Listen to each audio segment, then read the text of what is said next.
महाराष्ट्र राज्य माध्यमिक शिक्षण मंडळाच्या वतीने घेण्यात येणाऱ्या 10वीच्या परीक्षेला आज 21 फेब्रुवारीपासून सुरुवात होते। 2024-25 या शैक्षणिक वर्षासाठी ठाणे जिल्ह्यातून 10वीच्या परीक्षेसाठी 1,21,244 विद्यार्थी प्रविष्ट झाले असून 338 केंद्रावर ही परीक्षा घेतली जाणार आहे। यंदा 10वी बोर्ड परीक्षेचा पॅटर्न सोपा झालाय, त्यामुळे उत्तीर्णांची संख्या वाढणार असल्याचं सांगण्यात येत आहे। महाराष्ट्र राज्य माध्यमिक आणि उच्च माध्यमिक शिक्षण मंडळातर्फे 21 फेब्रुवारी ते 17 मार्च दरम्यान 10वीची परीक्षा होते। 10वीच्या परीक्षा सुरळीत पार पाडाव्यात यासाठी ठाणे जिल्हा परिषदेच्या शिक्षण विभागाकडूनही नियोजन काटेकोर करण्यात आले। मागील वर्षाच्या तुलनेत यंदा विद्यार्थ्यांची संख्या वाढली असून 338 परीक्षा केंद्रांवर ही परीक्षा घेतली जाणार आहे।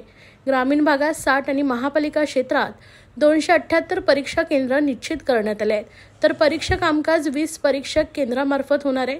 10वीची परीक्षा पारदर्शक आणि कॉपीमुक्त पार पडावी यासाठी शिक्षण विभागाने विशेष उपाययोजना केल्या आहेत। जिल्हा परिषदेच्या माध्यमिक शिक्षक विभागाच्या वतीने 6 भरारी पथके तैनात करण्यात आले, तसेच प्रत्येक महापालिका व तालुका स्तरावर प्रत्येकी 2 बैठे पथके नियुक्त करण्यात आले। महसूल विभागांतर्गत जिल्हाधिकाऱ्यांच्या नेतृत्वाखाली भरारी पथके देखील कार्यरत राहणार आहेत।